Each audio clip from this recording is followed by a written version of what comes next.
Bonjour et bienvenue sur CAD and 3D Printing. En modélisation, il n'existe pas une seule manière de créer un objet. Selon le besoin ou le projet, différentes techniques de modélisation peuvent être utilisées. Voyons ensemble les principales techniques de modélisation et à quoi elles servent. La modélisation paramétrique, elle est utilisée dans la majorité des logiciels de conception mécanique. Ici, chaque dimension, chaque contrainte peut être modifiée par un paramètre.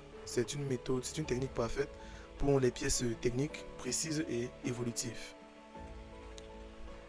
La modélisation directe, c'est l'inverse de la modélisation paramétrique.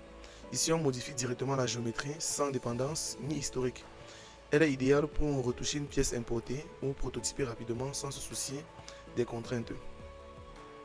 La modélisation volumique, elle est plus utilisée pour les objets mécaniques et repose sur des volumes pleins, tels que l'extrusion, la révolution, le paysage. C'est la base de la plupart des conceptions industrielles.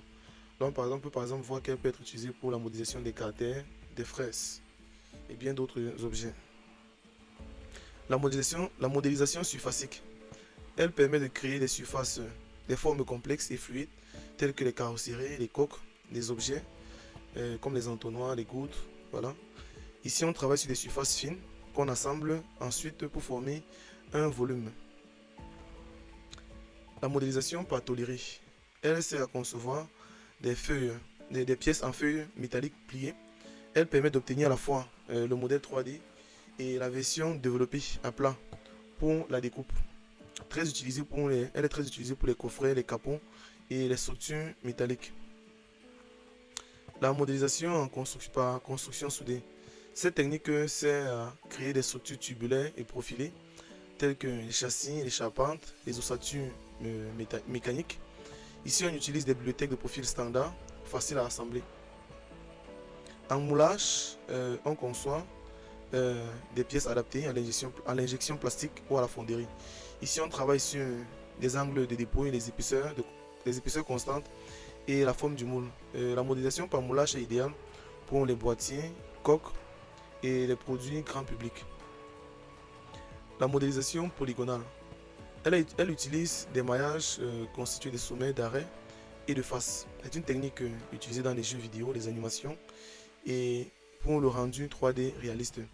Elle est parfaite pour sculpter des formes organiques ou artistiques. La modélisation générative. Elle utilise des algorithmes pour créer des formes automatiquement. Donc ici, l'utilisateur définit les contraintes et les objectifs, tels que le poids, la résistance, le volume. Et le logiciel génère plusieurs versions optimisées. Cette approche est très utilisée en ingénierie et en impression 3D avancée. Donc en résumé, le paramétrique est utilisé pour la précision, la méthode directe pour la rapidité, le surfacique pour les formes complexes, le volumique pour la mécanique, polygonal pour le design, générative pour l'optimisation. Donc chaque technique a ses avantages et le meilleur concepteur sait les combiner. Donc merci de nous avoir écoutés et à très bientôt pour de nouveaux sujets.